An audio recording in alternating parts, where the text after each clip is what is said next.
like for y'all? Looking pretty good. I wish I was in Southern Oregon. I'm back home now, but I've got a crazy next few weeks. It won't really interrupt the calls, except next week I might have to look at my calendar. But next week I go to I'm back home in San Diego for a few days. I go to a real estate mastermind next Wednesday in Dallas. I've actually never been to that part of Texas. I've been to Texas once on like a really short road trip. And then I'm going out to Las Vegas right after that. And then I'm going to go live in Hawaii for a month. So I am on the travel kick right now. Really gearing up to try to go like semi-nomadic next year. I don't think I'm going to fully leave the US, but I'm going to keep my home base here in San Diego. But what I'm trying to do is before 2023 comes, I'm trying to take some trips here in Q4 to kind of figure out like what are the leaky holes in my bucket, the bucket being my business, and kind of iron out some of those kinks before I really hit the road next year. So Southern Oregon was awesome though. Definitely recommend going up there. This is the time of year to go up there before it gets too rainy. We went down south, down to like Northern California, and went up to the redwoods. Unbelievable, dude. Those trees, they're older than like those trees were growing when the pyramids were being built. I mean, it's just hard to even wrap your head around it. There's some that are 360 feet tall. They're ginormous. So really cool. I'm a sucker for national parks, man. I've got such a soft spot for it. But how's everyone else doing? Good. Hey, the background, your background, straight up ridiculous. Straight up ridiculous. Welcome to the cast. Setting the mood for the call. With the Yeah. I was like, I had to enlarge the screen and I was like, hey, what, is that your house? Like, who decorated? No, I just learned that you can put backgrounds on your video. And that's the one you went with. You're like, that's the one. It really called my name. I don't know. Like, if I were to design my house, I think this is actually my style. I get down with the Middle Eastern, Mediterranean kind of style. I love it. All right. Well, I'm just a weird guy, honestly, like, through and through. But for the folks that are doing deals, anything new and exciting to report this week? Any deals you guys are rocking and rolling on? Deals you're selling, deals you're buying, deals you're looking at. What's up? There you go, Rylan. That's what I like to see. I got a couple officially closing this week. Sell side or buy side? Sell side. Oh. Yeah, my big property is best deal to date. Finally closes on Friday. What are the numbers on that one again? That one I bought. I was all in. Gosh, off the top of my head. Oh, I have it right here. I was all in for 48. Mm-hmm. 48. And when it's all said and done after fees, I'm sorry, 46. All in for 46. And then after fees and everything, 99,000. Like 800 will be the sales price. Slam dunk, man. Yeah. A couple of those a quarter will set you straight. That was a good one. And then a few other that will close next week on the sell side, but nice. Buy side's kind of quiet. Yeah. What about you, Rylan? I sold one property this week. That was a buy for 35, sell for 9,600. And then it just 9,600. 9,600. Oh, I thought you meant 96 grand. I was about to say. Yeah. Yeah, I was like, that's an incredible deal. Yeah. And then I just put another one under contract to sell. That one was a buy for 11.5, sell for 28. Nice. Decent deal. Butter right there. Yeah. And then as far as the buy side, just chaos with terrible title. Chain of title is just screwed on like 7 different ones that I'm trying to buy right now. And then I did this creative deal. I was looking at, like, I mailed Alamosa months ago, and I had this 40-acre out there, and I got this guy all the way down to like $4,000 on a 40-acre because it's $100 an acre is insane in Alamosa. Yeah, it's landlocked, so $4,000 for a 40-acre, landlocked. And I reached out to a guy on LinkedIn that owns the property to the north, and I'm gonna buy an easement from him on the existing road there for $1,000. So it's all in at 5,000, and I'll probably be able to sell it for like 28,000. Maybe a little bit more. I mean, I guess if it depends on how far of an easement would it be? Yeah, it's just the perimeter of one property, so 140 Yeah, acre. you might be okay. You might be able to get a little bit more. I sold one out there for close to 40. I think it was on terms though. We got 12,500 down, like $700 a month or something like that. It had really bad road access. So I don't know. You might be able to get a little bit more, but that's the slam dunk, dude. I can't believe you found the guy on LinkedIn. That's Yeah, that's the guy's name was like Angun Soo or something, and I looked it up because I was just curious, and he's like a doctor. So that's hilarious. Man, that's a nice way to make 23 grand. That's an easy LinkedIn message to send. Yeah. What about you, Michael? You got anything cooking? Michael is at the gym, so he can listen, but he can't talk. I love that Yeah. you always know what he's up to. That's perfect. Sweet. Well, I'll run you guys through a couple deals that we're looking at right now, just on our side. So I might have talked about this deal last time, maybe on our call last week. It's out in North Carolina, 20 acre, bought it for 60. It's entitled right now. Comps are crazy. I don't know. It's definitely hard to say. Like within like a 5 mile radius, let me go through our notes here. Within a 5 mile radius, there is, let me walk you guys through it. There's an 18 acre that sold for 216,000. Ours is a 20. There's a 17 acre that sold for 100,000, and then there's a 14 acre that sold for 155. So it looks like that one that sold at 100, it's at 5,700 an acre. I think something's wrong with that property. It seems like land out there is trading for about 8 to 10 grand an acre. We're buying it at 3. It could be one of our better deals this year. Buy for 60. I think it's probably worth like 180, maybe 220 if we're really feeling lucky. It's a beautiful property. It's got a little slope to it. It's got almost road frontage. It's like it has like a 50-foot easement off of a main road, and it's like a really nice easement. There's sort of like a little road leading to the property. It's a little bit steep towards the back of it. I'll show you guys a picture of it actually. Let me share my screen real quick. All right. So this is kind of how the property looks. This is all. So one of the things about North Carolina, you guys want to be mindful. Anytime you're looking at land in different states, the mapping software will sometimes compute the slope differently. So North Carolina is actually notorious for showing the slope to be steeper than it is. So that's something to be mindful if you're using Google Earth or MapRight, which is what we're using in this case. It's a little less severe, but even some of the properties that I was seeing that were selling at like 200 the same size had slope to them too. This back portion really isn't usable.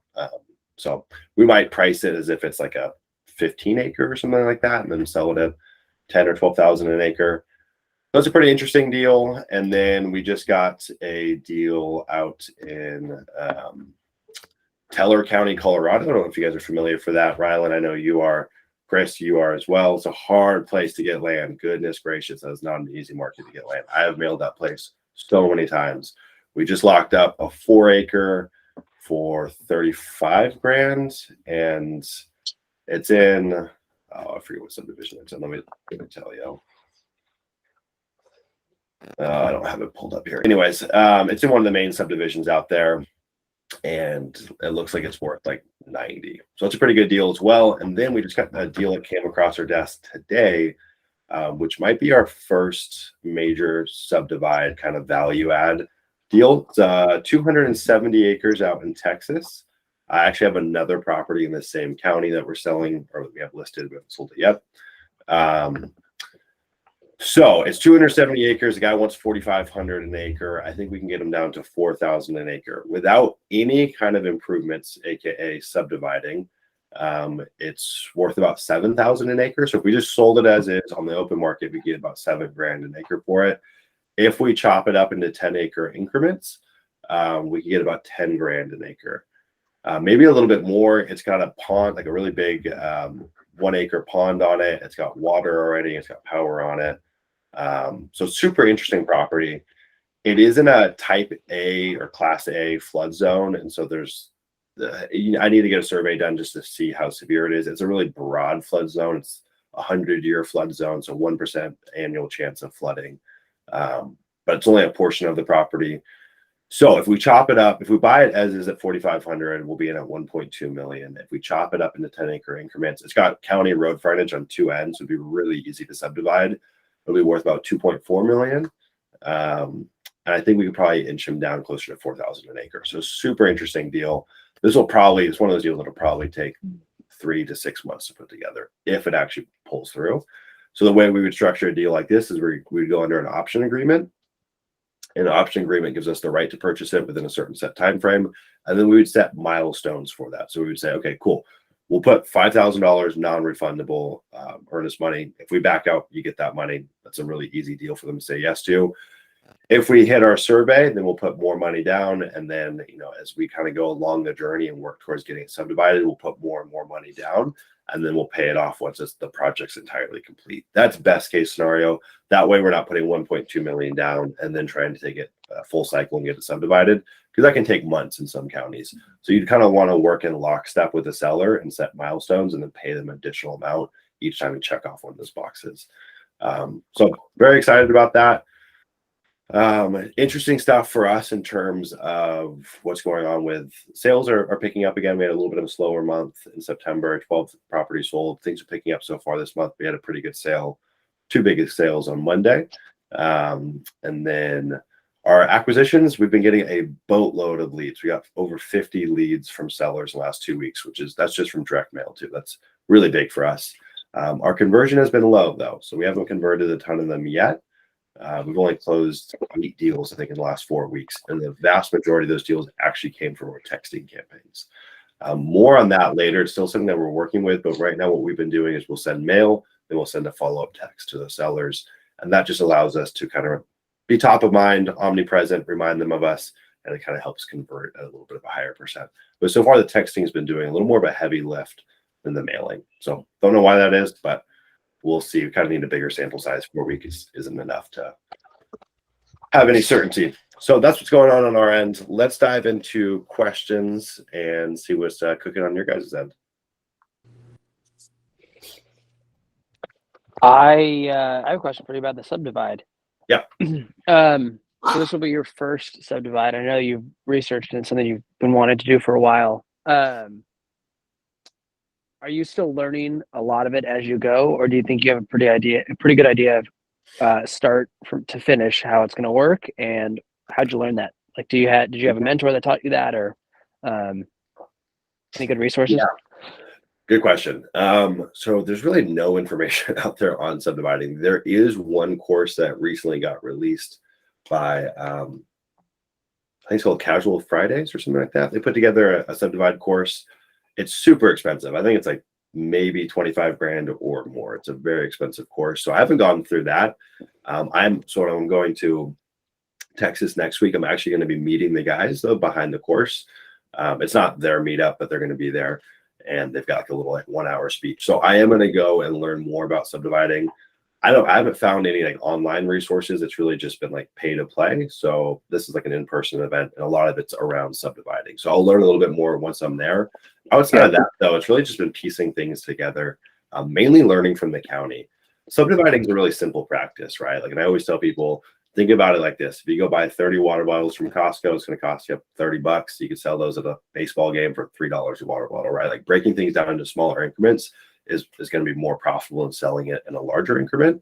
And so like what I'll do from a really simple perspective is if I'm looking at a market, I see 100 acres are selling at $1,000 an acre, 10 acres are selling at $5,000 an acre. I know there's a disparity there. Not every market that's the case, oddly enough. It should be the case, but some markets just aren't ironed out enough to where that's actually happening. So first you got to be in a market where there's real disparity between bigger acreage and smaller acreage.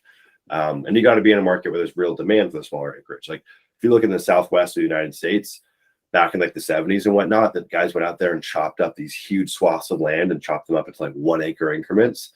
And they're just sitting out there vacant. And that's like what a lot of like the newer land investors are flipping. The truth is though, there's just not much demand for 1 acres in the Southwest. Like there's not really the property size people want, or half acres or quarter acres. People want bigger acreage and more rural settings typically. So you want to make sure where you're working, it makes sense to subdivide it into that increment. So for example, like the market I'm in Texas, 10 acres is a really hot, that's like the hottest acreage range. If I chop that up into quarter acres, people would be like, the hell? We don't want quarter acres out here. So you got to know what the market wants. You got to make sure there's a disparity between the two. The next thing is you got to figure out what state are you working in and what are their state level subdivision regulations. So there's a chart out there that breaks down. It's called like the land freedom chart or something like that. That might be butchering it, but roughly that's what it is. And it tells you what states are the most loose with their restrictions in terms of what you can and can't do with your properties. And one of those things that you can do or can't do is subdividing. So like here in California, it doesn't really matter what county you're in. It's going to be a nightmare to subdivide your property. That's just true for most things in California. But if you go like Oklahoma, Texas, maybe North Carolina in some areas, like there's some spots around the country where it's going to be easier to subdivide at a state level. And then you got to figure out what are the county rules, and then you got to figure out, or am I in a city? Does the city have rules? So you kind of have to go like macro and go micro and figure out where you're working and what the rules are. Now, for example, in Texas, it's very easy to subdivide if it's above 10 acres. So if I have a 100-acre tract and I chop it up in 10-acre increments, very easy process. But if I go and chop it up into 100 1-acre increments, there's going to be a lot more red tape that I have to go through. Typically, what you're going to see is like in most places with those smaller subdivides, if you're chopping it up into smaller increments, you might have to build roads. There might have to be setbacks. You have to pull utilities. So what I'm looking for is like, first off, just like any other place, is there demand for it? Is there a price disparity? The next step is figuring out where's the least friction to subdivide, because I'm not at a point in my career with subdividing where I'd feel comfortable making major improvements like utilities and roads. So I want to keep it keep it simple, stupid, right? Like go buy a 100-acre tract, chop it up into 10-acre increments. That's all it really takes is a survey. And then you just send that survey off to the county. They'll give you new parcel numbers. And that whole process could take 30 days or less. So really, like, I guess to kind of answer your question, a lot of the learning has just come from researching markets and then figuring out at a state level, county level, and a city level, what can I and can't I do.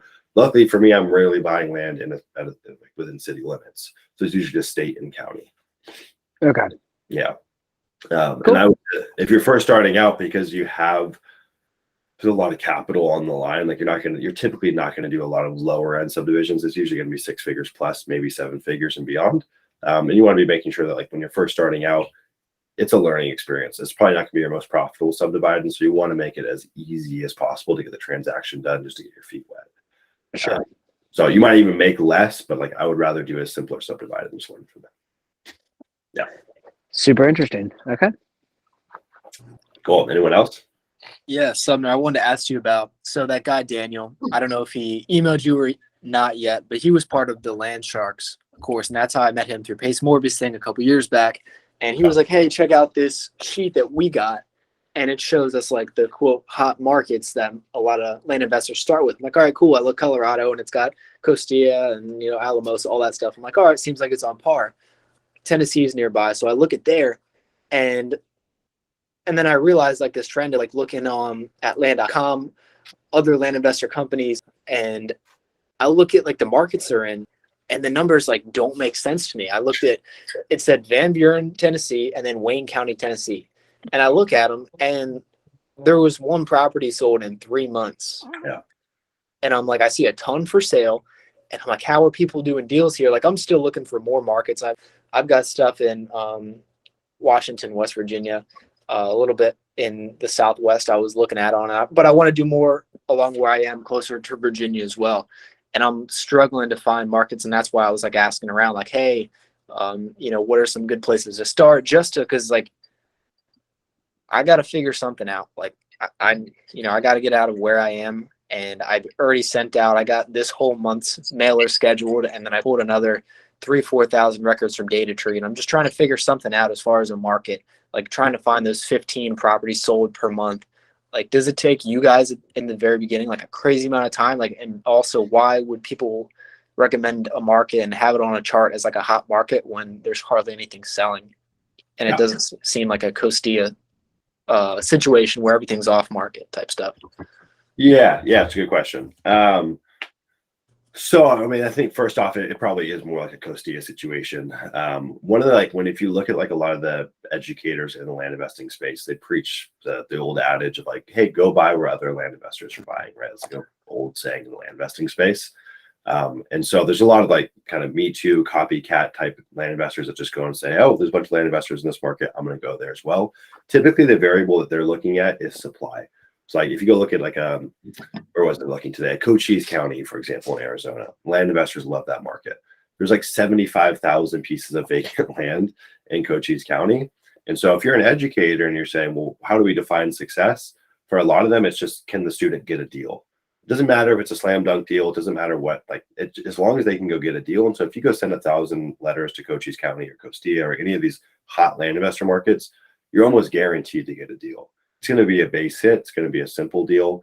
And so I think that's probably where that list is getting aggregated from, is like where people are just buying a lot of deals that are land investors. But just because a lot of land investors are doing deals there, it doesn't mean that a lot of retail buyers are doing deals there, right? Like my approach is more like, let's go sniff out where the demand is. And that's going to take a lot of the heavy lifting off of our plate, because you can look at this business in two different lenses. The first lens is I'm going to spend a very small amount of time on acquisitions, and I'm going to spend all my time on dispositions. So going after the markets where there's a ton of supply, you can be very, very kind of wide with your pricing. You don't have to be super accurate with your pricing. So you can reach out to property owners of Costilla, send out 1,000 letters. You're certainly going to get a deal, and you could be plus or minus like 20 to 30% with your pricing and still get deals in either direction. And you'll sell the deals. You'll have to talk to more buyers. It's typically going to be on terms, typically going to be a first-time buyer, or you can spend more time on the acquisition side, really be hyper targeted with your market selection, spend a lot of time on the front end with your pricing, then send it out. And when you get a deal, typically it looks like putting it on the MLS and letting the thing sell itself, right? Two different schools of thoughts there. So I don't know where they got the list from. I would imagine it's going after where other land investors are doing deals. But if we look at most land investors' business models, it's typically not a business model we want to emulate. So I wouldn't deviate from your setup, right? Like keep on looking for markets where there's demand. I just filmed a video on it this morning. It's going up on YouTube. And like in 15 minutes, I found multiple markets where there's demand that met my threshold. So much so that I actually, after the video, went and pulled data for those places. So like finding a market, it's going to take you time in the beginning, but it shouldn't take you weeks. It should take days, maybe hours. And so just keep on looking, but I would not get off your path, right? Like keep on looking for markets where there's real demand, because the reality is you could go do a couple deals out in one of those markets and sell them on owner financing and get a couple $100 a month. That doesn't really move the needle to getting you out of your job. What moves the needle is doing 5 deals that net you $20K a piece. Like that's the kind of thing that moves the needle. So I think when you're first starting out, all things being equal, you only have so much time in your day. Spend it on the areas that are going to make you the most money. All right. The very first mailer I sent out, kind of just to give you an idea, like the very, very first one, I didn't know. I thought like the more time I spent breaking down this market, the better it was going to be for me, right? So it took me, I'm not exaggerating, like a week to send mail to this market, and it was like 1,100 names. It took me so long because I was like wanted to make sure it was perfect. Price per acre was exactly what it was, and I did like road by road essentially. I went fucking all in because I thought that's what I was supposed to do. Got one deal back out of 1,100, and it was a great deal. It was like buy for 16, sell for 45 or something. It was my very first deal. I was like, this is fucking great. But what I realized was I took a week to do that one mailer, and literally that's all I got out. And I was like, okay, so that's clearly the time put in is not worth it. Because after that one deal was done, I had nothing else coming in. I quickly then started just using the shotgun approach. It doesn't have to be perfect. Send it out, figure it out as they come back. You can renegotiate. And yeah, it might not be a perfect mailer, but everything can be changed on the fly. And the shotgun approach is like what fixed it. So like, don't spend that much time on one mailer. Like as long as you understand it, kind of, you can figure it out later. I promise. Yeah. Okay. I would spend a disproportionate amount of time on market selection and less time on mailing, right? Like what you want to do is aggregate a list of, because everything is relative, right? Like you don't know what a good market is compared to a bad market unless you have a list of markets to compare them to. So I would start building a list and then cross-reference that list and be like, well, this one is objectively the best. Like it just is. There's more property selling, supply, there's less supply out there. It's at the price point that I want. Easy. Then start mailing that area, right? And when you mail it, like Chris is saying, you don't want to get paralysis analysis and just wait forever to try to get it perfect. Really, marketing is a function of just getting the phone to ring. It does happen, but it's very rare with these higher ticket deals that someone just signs a purchase agreement and sends it back. Most times they're going to call you and then you're going to negotiate and get the deal done that way. So your marketing just has to be within the range of being reasonable. And then from there, you're going to handle the deal on the phone. But I would spend more time on market selection and less time on mailing, if that's what's getting you hung up. It's not even the pricing. Like, I know that's something that is like, hey, if I'm in the ballpark, I can, have that conversation over the phone. I'm fine with it. Yeah. I just I'm feeling kind of retarded over here finding an actual, I found some. I'm just trying to 10x that. I'm trying to have, like you said, 10 to 40, a whole bunch to choose from. And I would pick one state and just go all around it in Tennessee. And there's places that I've even been to. And if I go on land.com or LandWatch and I look at the hot markets in that state, and I'll this is where everything's selling. And I have to look at my notes, but it's just the hot markets, the one with the most activity, right? You'll see one county has 200 listings. And then the rest have 5, 10, stuff like that. So I'd click on the 200. I'm like, what the hell is, there's a bunch for sale, not a lot selling.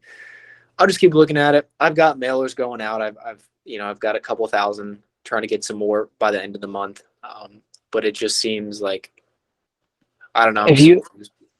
If you have a couple states or markets that are driving you crazy, I know you're familiar with it because it's next to you and it's in your backyard, but just move on and go somewhere else. The places you buy deals, fuck, I've never been to Arizona, and I buy deals there all the time. I've been to Colorado once. I don't know where all these places are. And it doesn't matter because as long as there's demand there, you don't have to be familiar with the area. Land is land, and demand is demand. So if they're driving you crazy, there are a couple states where I'll look at every once in a while, and I feel like throwing my computer, and I'll just move on and find something else. It's just go to where it's easier. Yeah, I think one of the things that I talk about in the program is if you're first starting out, start with what you know, and then it can kind of cascade down from there. But you don't want that to be your only search criteria, right? One of the biggest benefits of this business is the ability to work in any market. Think about most real estate investors, it's a hyper local game. You want to use that strength to your advantage. So the fact that you could work in all 50 states, all 3,300 counties or whatever the number is, play to that strength. And so you might want to work in places that are adjacent to Virginia, but widen your search criteria and just start going really wide. And you don't have to do deals there, but just start looking and just keep putting them on your list. Even if it doesn't look like the greatest market ever, put it on your list. Keep that list growing. And then you can start to kind of compare and contrast, and there'll be some really obvious standouts, right? The truth is that anytime I'm selecting a market, when I'm looking at the market, it's never a no-brainer. I don't just look at it oh my God, yep, that's the one. It's what I've been looking for. It's the diamond in the rough. It only makes sense once I start pitting it up against other counties. And I'm like, oh my God, well, the 3 adjacent counties are selling a third of the properties that this one county is. And this one county is in the same price bracket that I like to work in. And then property sizes are in the same property sizes. So then it starts to kind of figure itself out. But if I'm on Redfin or land.com, it rarely is just shining and telling me this Sumner, pick me, this is the one. It's only once I go and start comparing and contrasting. So you want to have a living, breathing list that's you can always cross-reference against. Yeah, adding on to that, I think it's important to just document everything, or at least save things you're looking at. Anything that may look promising, like land.com, Redfin, Zillow, they all have save options. So you can save that and then circle back to it. And it's I think what was troublesome for me in the beginning was I would look everywhere. I would just look at the whole USA and just look in different areas. But I wouldn't document anything I'm researching. And once I started adding a list or saving things, that's when things started to work out for me. And constantly circling back to those helps you understand the demand there. So I think you have to be a note taker with this kind of stuff. Yeah. And it can be barbaric to start. It doesn't have to be anything perfect. In fact, Rylan and I are working on something a little more comprehensive, a living, breathing document that a data analyst is constantly updating with all the markets that we work in. But to start, it could literally just be a Google Doc, right? But you want to keep all show your work. That way you can always come back and cross-reference it. It's so easy to get stuff. I mean, you could be looking at hundreds of markets in a day. It's really easy to forget this stuff. So yeah, that's my advice there. Just keep at it. And you're not looking for perfection. You're just looking for something that's objectively better than something else. right? But it's rarely going to be like 10 out of 10 perfect. All right, yeah. I'll keep looking tonight. And for data tree, you were mentioning it. You can buy data twice. Let's say you're in a small town, you pull data, you just draw a polygon. Big county, you do a small area of that county, pull the list, market to it. Let's say later you want to go market to that whole entire county. Mm-hmm. When you try to pull it off a data tree, you're going to pay for that data twice. It's not going to. Yeah. You'll pay for it twice. Is there a way to buy the whole county's data and then separate it later by, like drawing a circle like that, like upload the whole entire county, circle a spot, and then pull that data?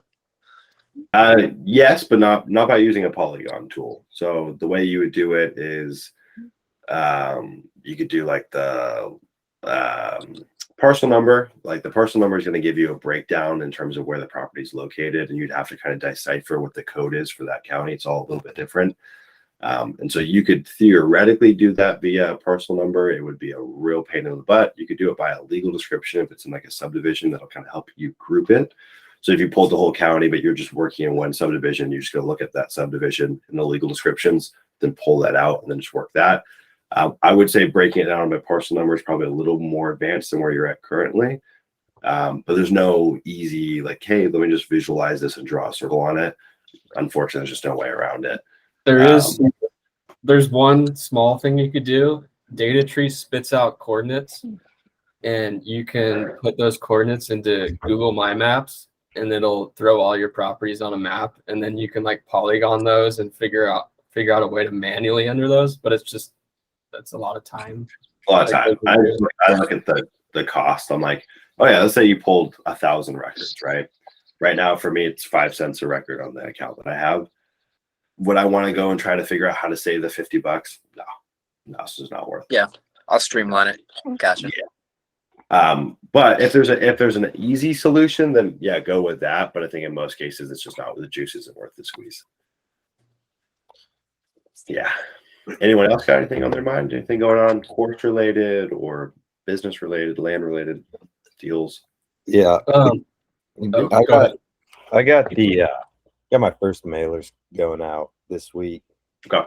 And so I'm gearing up, once those goes out to, send out mail again next week. Should I, we were talking about market selection. You think would you recommend me kind of staying in the area to, I guess, to get more familiar with that area, or just check something else out? Yeah, it's a good question. So I think once you have feedback from that market, you want to take the feedback and then make a decision from there. Yeah. Like, let's say you just sent your mailer out and you want to go and mail the adjacent county or another section of that same county. I would if you have a finite amount of capital that you're starting with, I would want to get a little more variance in terms of where I'm mailing. That way I have a higher chance of finding something. Right. If I'm mailing the same area, there's a chance that it's just a dud. And so until I have feedback from that campaign, I probably wouldn't make a decision to market there again. Yeah, no, it makes sense. But once you do get that feedback, then it becomes a lot easier to be like one of the easiest things you can do to grow your business, which so few land investors do, is once you've proven a concept, double down on it. There's 2 ways to double down on it. Double down by remailing that place or mailing the entire county if you only mail the subsection, or go look at the adjacent market. So like, hey, this place works really well. What's around it? And a lot of times, if that's working well, the places around it are working. Got you. Yeah, but I would wait to get feedback first. Cool. Yeah. Yeah, you can spend time right now while you're waiting for that to hit, just researching the areas around it, because you want to be prepared if it does hit, act quickly. So if you have the extra time, just have those lists ready to go and kind of what you would price them at, assuming that it will go well, and just wait to send them out until you get confirmation. And if it doesn't, then you still have those lists. You can deal with it later. But it's nice to, the minute you get confirmation, you don't waste any time. Yeah. Cool. Mike, you got any questions in there? What's going on with you, man? I know you got those deals you're sitting on. Yeah. So yeah, as you know, I have these 2 stupid infill lots that won't sell. I don't know. They're not very desirable. So I'm trying to see if I could go the owner finance route. That's why I had reached out to you. Never done that before. So those were my concerns. I did have a couple questions regarding the owner financing. So Okay. what happens if we, do a contract for deed, get it signed? First of all, do you get that recorded by the county when you get the Yeah. contract for deed? Depends on where you're working. The easy answer is in most places you don't have to. Okay. Yeah.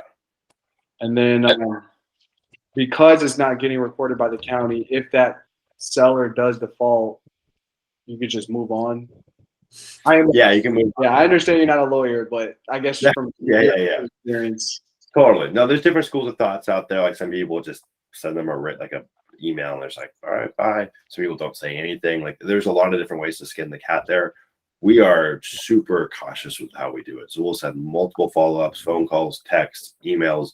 We typically give them an extra like 60 to 90 days outside of the contract as a grace period. And then if all else fails, we'll send just a simple default notice. Ideally, we want them to sign it. They rarely do. And then you just kind of move on to the next. But for us, we're really really trying to work with people on it. And so I've seen people do all sorts of different ways. Theoretically, it's listed in the contract for deeds, so there's really nothing you need to do. But I like to have it in writing in the default notice, and I also like just to continuously follow up to see if we can get them back on the line. In a lot of cases, we can. I'd say about half the time we're actually able to save the deal. They usually just need a payment plan or something to get them caught up to speed. And there's no chance that we'd ever not be willing to do that, right? Like for us, while it's theoretically more profitable, you can have a higher return by reselling the property. It's just not really the business that we're in. I would rather go buy more land and sell more land than try to resell these old. It's just a pain in the ass. So that's the school of thought there. Now, here's my advice, though. I think personally, it depends on what your capital situation is looking like. But truth be told, let's say you've got almost 19 grand locked up into these deals. You're not going to get anywhere near that in terms of down payment.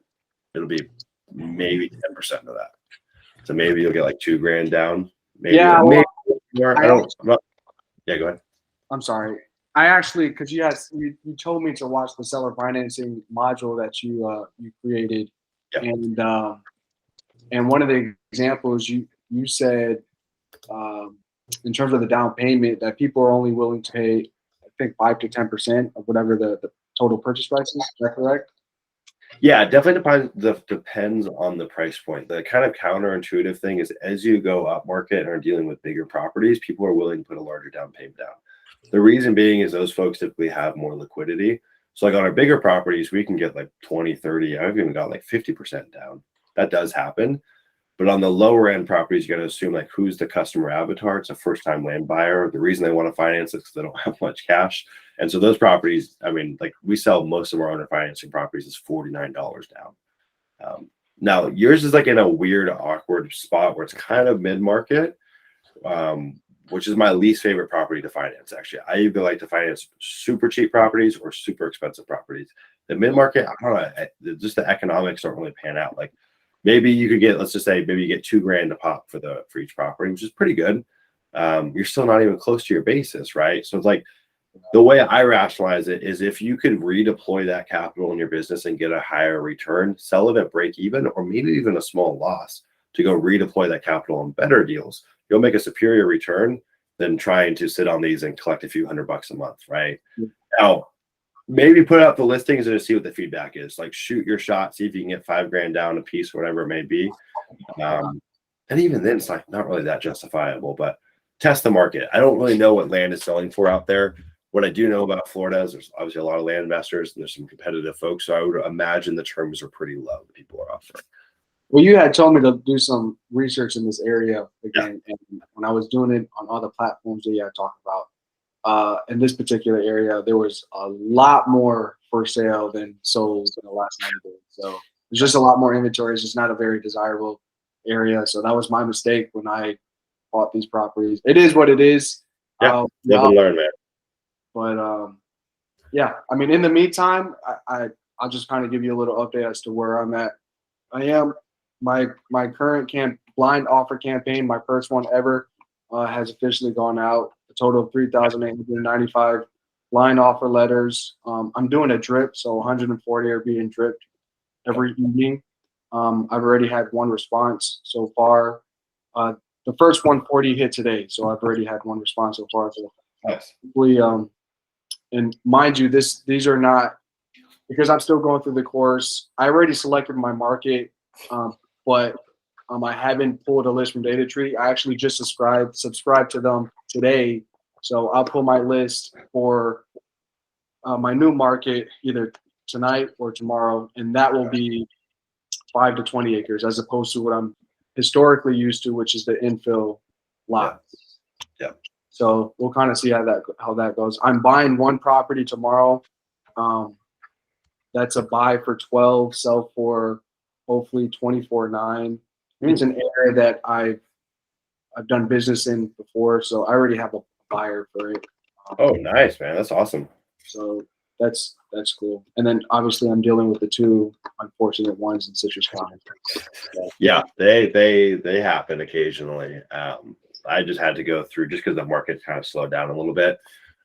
We went and just trimmed some of the inventory we had because we had like, I don't know, 40 properties in inventory, and some of them had been sitting for a few months, got rid of them, and they were all profitable. But like sometimes my view is I would rather take a smaller return on this deal to go deploy that capital on a better deal. Sometimes it's even, or maybe losing a couple $100 if you have to. But like if you got and you're building a pipeline, but once you actually have a pipeline and there's deals waiting to be funded, it's like I would rather put that capital there. Especially if you're learning more and like you're starting to understand, hey, these are markets where I should be buying land. These are markets where maybe I should stay away. And the other thing, like, I mean, I'm definitely not one to predict things, but we obviously know something's happening with the economy. Things are changing. I think naturally as things change, new home construction is probably going to start to dwindle a little bit.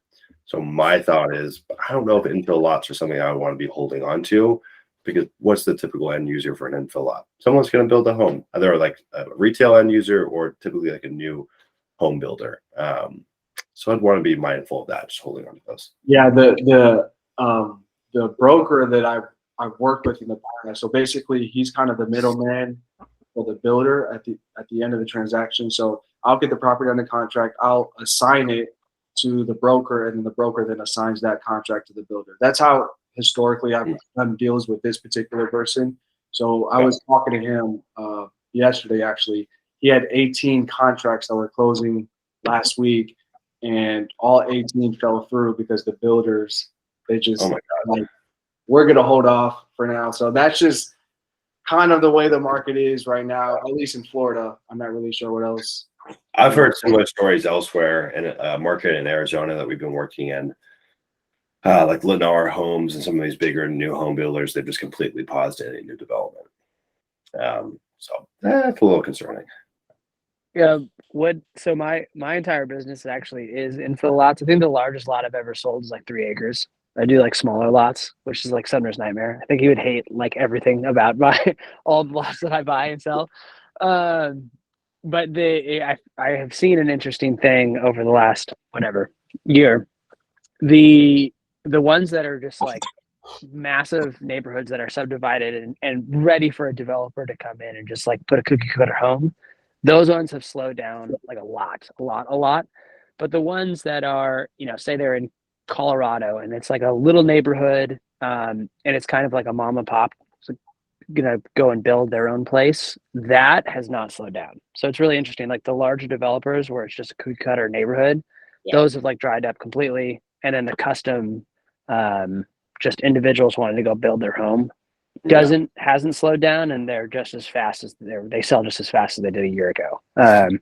So something you can look at when marketing. Again, my sample size isn't massive, but it's kind of just a trend that I am noticed and keeping an eye on. Yeah, I think that's what I was gonna say. I think that's the difference between like true infill and then like that rural infill. I still am keen, and I am still doing rural infill deals, but like the half acre, quarter acre, and a huge subdivision, I would stay away. But we've got a few 1 acre, 2 acre infill lots. I think this will still sell fine. That's what I'm. One of the reasons why I started the course is I really want to learn the bigger acreage when it came to investing bigger acreage. I had no experience in that, only infill lots, and so 5 to 20 acres is where I'm at right now. I know you said your sweet spot, I think it's 40 acres or something like that. Yeah, it's a similar range. I mean, like I think the most popular size in America which is a funny thing to say, or 5 acres. People freaking love 5 acres. We do a lot of deals that are like 5 to 10 acres. I would say it's probably for us, it's probably like 5 acres and 40 acres. Like that really makes up our business. But really anywhere in that window, it's kind of a sweet spot for most people. I think as you get bigger, it's a different demographic. It's a lot of land to manage. The smaller stuff still sells, but like not in the same setting. Like that's why like buying a 1 acre, like this old subdivision in Arizona, is so goofy to me. You can't even use the thing. There's no utilities out there. Just there's no use case for it. So like, at that point, it would need to be something that's more infill style. Sumner, since you've been in this, been in the space a while, I guess this is a general question, so take it where you want. But I mean, what is the market overview of like the land investing industry as somebody that doesn't know anything about it? Like, how many people are in the space, or where do you see it's going? Like, oh, that's a good question, man. Yeah. I don't know the exact specifics on how many people are in the space. I've heard different theories. I'll touch on that in a second, but I think it's somewhere in the neighborhood of like 2,000 to 5,000 land investors out there. That's what I've heard. That's what I would guesstimate as well. Yeah. No, it's like, do you know what category economics is? No. Okay. Yeah, it's kind of inside baseball. But like, let's say you're on Amazon, right? And you're shopping for toilet paper. And this is true for pretty much every industry. Yeah. That first toilet paper company will get about 98% of the sales. And then everyone else beneath them is sharing the remaining 2%. And so it's pretty much the same with land investors. Like if you go on land.com, you'll see maybe 5 or 10 familiar faces. Like it's just like there's just a few companies out there that like have notoriety and are doing a substantial amount of business. And like the ones that are actually like doing 7 figures and beyond, it's a very small circle. But one of the things you have, like the land business is an old business. It's been around, I would say, since like the 50s. I know for certain, like the 60s and 70s, there's actually a land flipping book that's kind of like the Bible and the land investing world that was released in the 70s. This isn't a new business model. It's been around for a long time. And so there's guys that have been in this game that still do it old school. Like they put up like a little post on their property. They sell it locally. They go and subdivide it. They pull their own tractor out there, cut roads in. So there's a lot of guys in this game that you might not see on land.com or on the MLS. So it's a very like fragmented business. And that's why it's hard to get an accurate read on how many people are in the business. But I'm in a mastermind group for like 7-figure land investors, and I think there's like 20 of us. It's a very tight-knit community. So there's what I have seen since the pandemic, though, there's a lot more interest in the land investing space. And so one of the interesting things, like as we're starting to feel a slowdown here in the economy, it's like the weeds are getting pulled, right? Like the people that were kind of 1 foot in and 1 foot out are going to get their ass handed to them. Yeah. So it's like it kind of like thins the herd a little bit. That's just the natural market cycles for everything. So in terms of like the future prospects of land, I think it's a really interesting business model. Like one, there's so much supply out there that I think this business can withstand a ton of market participants. Like I think you could have a lot of land investors out there. The truth is like, how many landscaping companies are there out there? There's a lot. How many that are doing it at a really high level? There's very few. So even if you're in a market where there's lots of competition, it's usually pretty simple to actually be a cut above the rest if you just put into practice some really simple business practices and you stay the course. Yeah. So the competition side of things doesn't really scare me. What's more concerning is the demand side of things. So I'm like, if demand falls out and the land's not in favor anymore, there is no business. There can be as many land investors as they want. I still think I'll do better than them. But if there's no one to buy my property on the back end, that's when I get scared. So the prospects for the future of land, I mean, I think obviously with population increasing in some parts of the world, there's just going to be simply more demand because there's more people. But I think more than anything, less so about a population increase. Like as the climate changes and there's potential food shortages or there's energy crises, and we need more space to have renewable sources, land becomes more and more coveted. That's why we look at someone like Bill Gates. Like, why is he buying up tens of thousands of acres? It's for the food shortage stuff, right? And so like, I think and that doesn't necessarily play into the flipping business model because we're not buy and hold, but like, I think that adds more demand. One of the most interesting things that I look at though is since the pandemic, we had a whole new type of buyer reaching out to us. These were people that were making good money, could work remotely. Their jobs would let them work elsewhere. And like nowadays, 5G is good enough to where you could be out in bumfuck nowhere and still get reception and do your business. So I think that like as a species, I'm gonna go deep with you guys, but like, as a species, I don't know if humans were, and I know you live in New York City, but I don't know if all humans are hardwired to live in a city for long periods of time. No way. Yeah, it's As somebody in New York, no. No way. yeah, it's intense, dude. I love to visit, but I hate to stay for long term. And so I do think that like there's just an innate yearning to live a simpler life, and I think people are going to wake up to that. So yeah, I think the prospects in terms of demand are good. I have no idea about like how many more people are going to get involved. I think more than anything though, like marketing channels will become exhausted. So at a certain point, direct mail is not going to be as effective as it once was. That's okay. We'll find new marketing channels. It's like any business. But like the actual idea of buying and reselling land, it's been here since the dawn of time. It'll be here for a long time. And then, well, first of all, that was great. Thank you. And then what about like the annual trends, or is there cyclical trends? Like, you said it slowed down in the summer? Yeah. There's, I mean, it's weird because we had a really hot summer. So I'm like, I don't know how we explain that. But like theoretically, people are traveling, people are going to be by the computer. So you would think it'd be a bit of a slowdown. It was a really good summer for us, but yeah, there's going to be some cyclical kind of things you can count on. So like the holidays, things are naturally going to slow down. So like mainly it's going to be Thanksgiving and Christmas.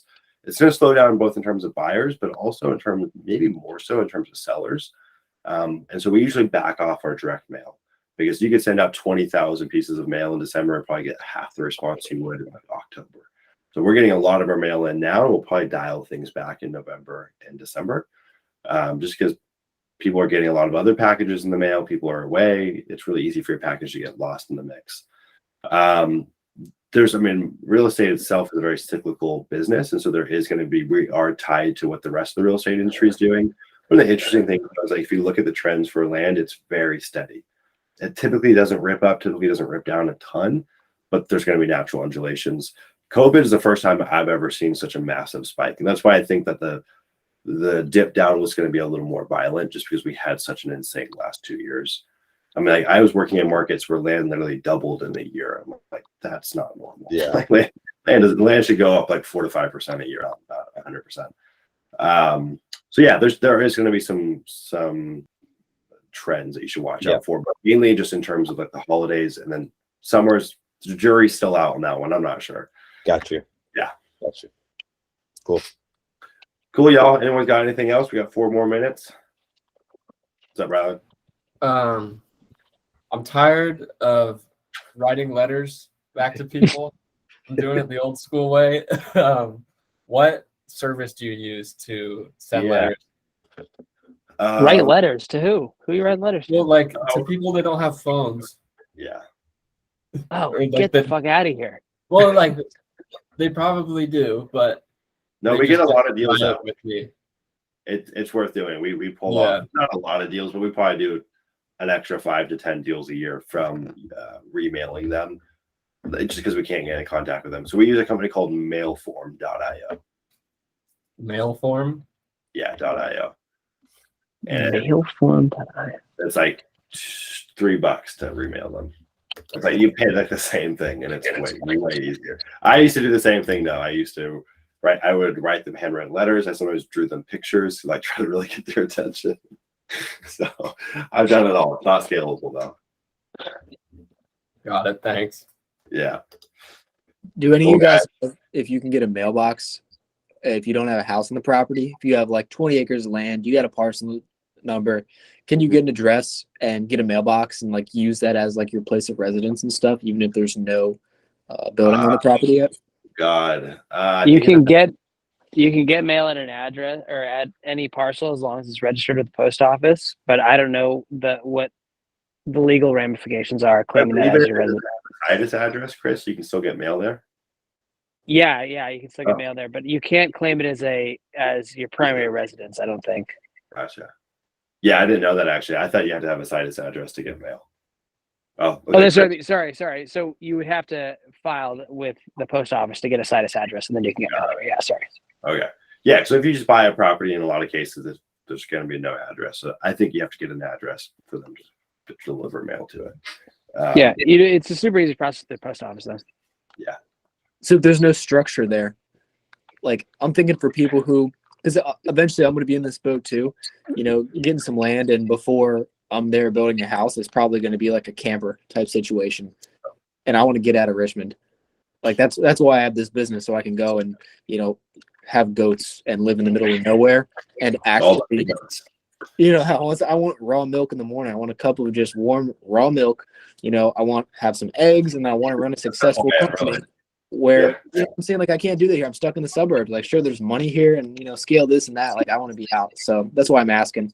I'm trying to figure out how I would do that. Yeah, I would look into the post office. I think it's probably just a national policy that they have. I don't know if it ranges by county to county, but I've seen people with mobile homes like that have a situs address, so I think you'd be fine. All right, cool. I'll give him a call. Yeah. All right, guys, that was fun as always. Hope you guys have a great rest of your Wednesday, and I'll see you guys here next week, same time. Appreciate it. See you guys. See you guys. Thanks. See ya.